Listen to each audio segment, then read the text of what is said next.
During natural intercourse, only a fraction of the sperm make it up to the woman's genital tract.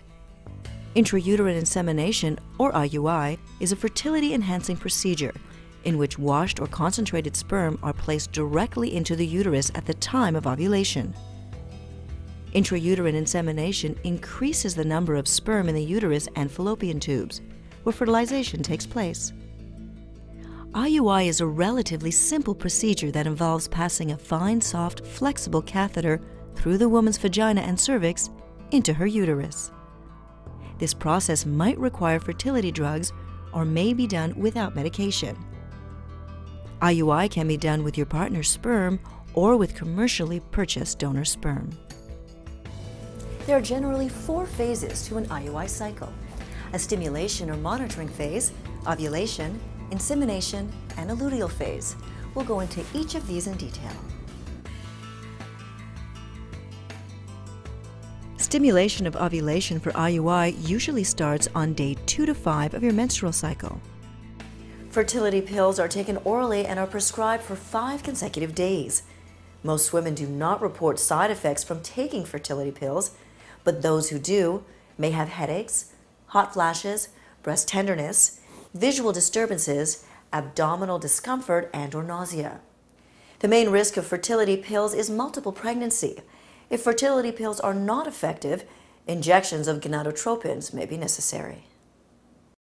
Gonadotropins are given by injection in order to stimulate the growth of more than one follicle or potential egg.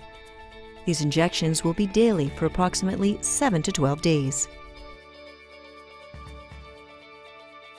Temporary side effects may include inflammation at the injection site, mood swings, breast tenderness, abdominal bloating or discomfort, fatigue or restlessness, and headache.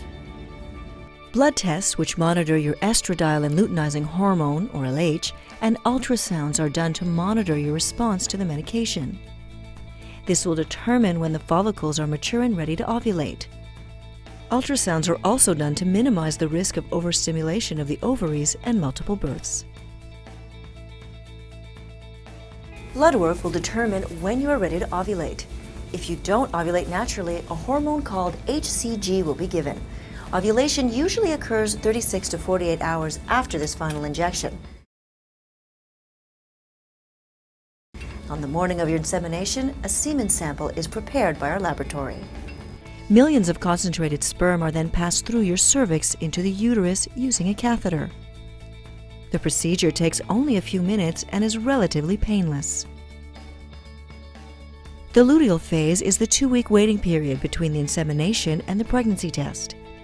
Millions of sperm must travel from the uterus through the fallopian tubes to meet the egg. Many sperm will surround the egg, but only one will penetrate its outer shell.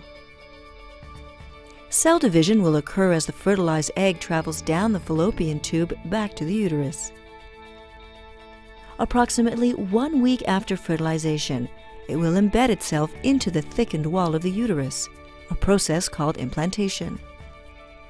The lining of the uterus is uniquely designed to enhance the process of embryo implantation.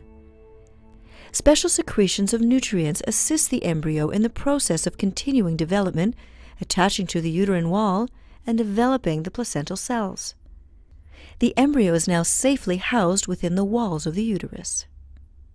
There is very little you can do at this point to affect the chances of successful implantation. Whether or not the embryo or embryos implant in the uterus is primarily dependent on the health of the embryo, and many of the tests at this point can send us mixed signals. A blood test to determine pregnancy will be done approximately 2 weeks after your procedure. Bleeding can occur before your test. While this is very disappointing, it does not always mean the treatment was unsuccessful. Some women experience unexplained bleeding during pregnancy, so you should continue using the progesterone until the results of the blood test are confirmed. Now, at the same time, the progesterone may delay your period.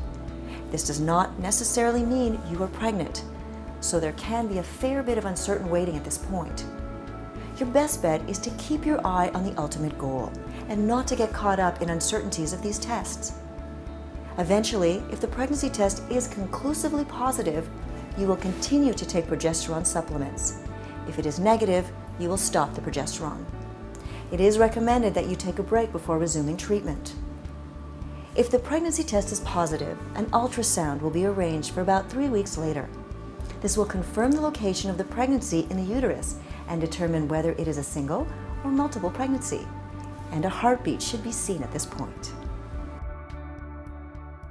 Multiple pregnancy, for instance, twins, triplets, or quadruplets, is a potential risk of any fertility treatment.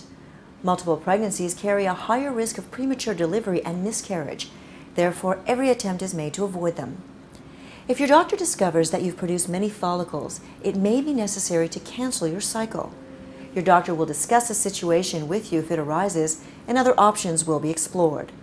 Other risks include ectopic pregnancy, where the fertilized egg implants outside the uterus, usually in the fallopian tube, and needs immediate medical attention, as it cannot develop normally there.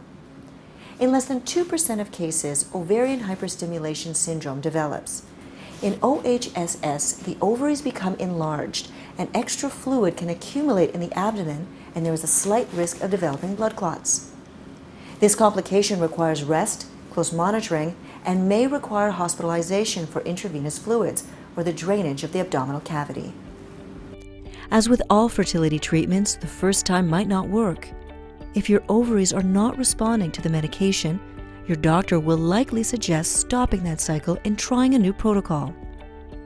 This trial and error is a regular part of the assisted fertility process. It's important to expect it and keep a positive attitude in your work towards a successful pregnancy.